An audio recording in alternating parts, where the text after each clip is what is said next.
You finally decide to apply for something important: a credit card, a car loan, maybe even an apartment. You feel pretty good about your finances, you pay your bills, you're not reckless. Then the number shows up, your credit score, and it's way lower than you expected. Suddenly you're thinking, wait, how is this possible? You didn't miss that many payments. You don't even use credit cards that much. And yet the system is basically saying, yeah, we don't trust you. If you've ever stared at your credit score and thought, I'm doing everything I can, why isn't this moving? Yeah, this video is for you. My name is Danny, and I spend way too much time thinking about credit scores, debt behavior, and how the financial system actually judges you. If you're someone who feels stuck with a credit score that just won't improve, no matter how responsible you think you're being, make sure to hit the subscribe button and give this video a thumbs up if this helps you out. Because today, we're not talking about vague advice like just pay your bills on time. We're talking about how to increase your credit score faster by understanding the math and the psychology behind how credit scores really work. And I promise you this, by the end of this video, you're going to realize that most people are playing the credit game completely wrong. Here's the thing. Most people think credit scores go up because you're a good person financially, like it's some kind of moral scoreboard. Pay your bills, gold star, avoid debt, extra credit, live responsibly. Boom, 800 score. But that's not how this works. Your credit score does not measure how responsible you are. It measures how predictable and profitable you are.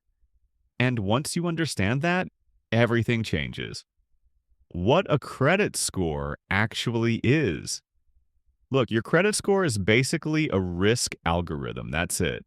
It's a statistical model designed to answer one question. How likely is this person to pay us back on time, every time, without causing problems?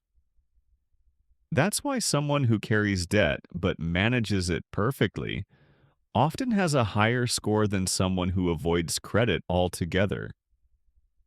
Now, according to data from FICO and the Consumer Financial Protection Bureau, here's how your score is roughly weighted: 35% payment history, 30% credit utilization, 15% length of credit history, 10% credit mix, 10% new credit inquiries. Notice something? Only one of these is about missing payments. The rest are about how you use credit. And this is where it gets really interesting. Why doing nothing wrong isn't enough? Now you might be thinking, okay, Danny, but I don't miss payments. So why is my score still low? Great question. Because credit scores don't reward absence of mistakes. They reward active, strategic behavior. Think about it like going to the gym. Not eating junk food doesn't make you fit. You have to actually lift weights. Same thing here. Avoiding debt doesn't build credit. Managing debt correctly does. Payment history, but not how you think. Yes, payment history is 35% of your score. But here's what most people don't realize. Paying on time doesn't increase your score as much as missing payments destroys it. On-time payments are expected. Late payments are punished hard. According to Experian, a single 30-day late payment can drop your score by 90 to 110 points. And here's the brutal part. That late payment can stay on your report for 7 years. So the fastest way to increase your score is actually very boring. Never miss a payment. Ever. Autopay, calendar reminders. Redundancy on redundancy. Because the system is forgiving of mediocrity, but not mistakes.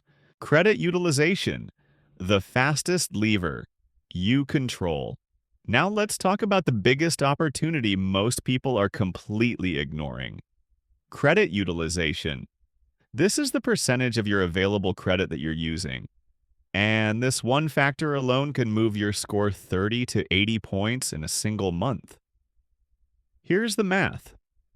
Let's say you have one credit card, $1,000 limit, $500 balance.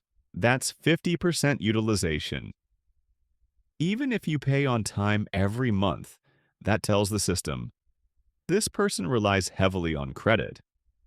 Now compare that to same card, same limit, $100 balance. That's 10% utilization, and suddenly you look way less risky. Most experts recommend staying below 30%, but here's the real secret. Under 10% is where the biggest score boost happen. This is why someone can pay everything on time and still have a mediocre score. They're using too much of their available credit. The statement balance trap. Here's where people accidentally sabotage themselves. You might think, I pay my card off every month, so utilization doesn't matter. Wrong. Credit bureaus don't see your payment. They see your statement balance. So, if your card reports a $700 balance, even if you pay it off 2 days later, that's what gets scored. This is why one simple trick works so well. Pay your card down before the statement closes. Not the due date. The statement date. That one habit alone can dramatically increase your score without spending a single extra dollar. Length of credit history. Why closing cards hurts. Now let's talk about a mistake people make with good intentions. They pay off a card, then they close it. Feels responsible, right? Here's the problem. Closing old cards reduces your total available credit, shortens your average account age. Both hurt your score. That old card, even if you never use it, is doing work for you just by existing. Think of it like a resume. Longer history equals more trust. So unless a card has an annual fee you can't justify, keep it open.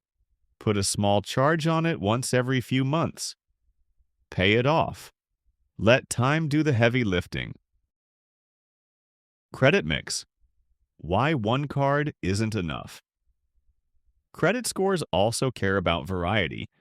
Not because variety is good, but because it proves adaptability. According to FICO data, people with higher scores typically have a mix of credit cards, installment loans, auto, student, personal.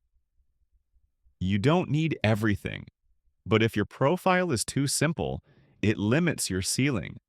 This is why someone with one card, perfect payments, low balance can still be stuck in the low to mid 600s. The system doesn't have enough data to fully trust you. New credit, the right way to add accounts. Now you might be thinking, so should I just open a bunch of new cards? No, that's how you tank your score short term. Every hard inquiry can cost you 5 to 10 points temporarily. But here's a strategic move. Add new credit slowly and intentionally. One new account every 6 to 12 months. Only if you can manage it perfectly. This builds your profile without triggering risk flags. The psychology behind credit scores. Here's what most people don't realize. Credit scores reward boring consistency, not intensity. You don't get bonus points for paying early. You don't get rewarded for avoiding credit. You don't get credit for effort. The system is emotionally cold. It just wants patterns. Predictable patterns. And humans are terrible at consistency when emotions get involved. Impulse spending, avoidance, fear of debt, shame around money. All of that leaks into how we use credit, and the algorithm doesn't care why you behaved a certain way, only that you did. A real example. Let's make this concrete. Person A, $2,000 limit, carries $1,200 balance. Pays on time, Utilization 60%.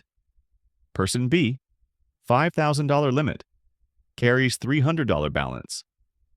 Pays on time, utilization 6%. Same responsibility, very different scores. Because the system assumes person B has more margin for error. That's it. Fastest action plan. If you want to increase your credit score faster, here's what actually works. Auto pay every account.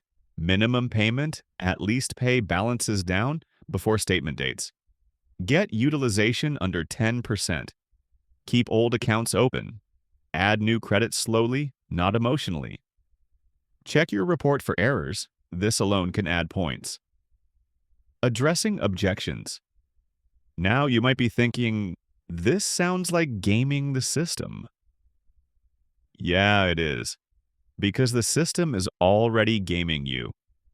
Understanding the rules isn't cheating, it's self-defense.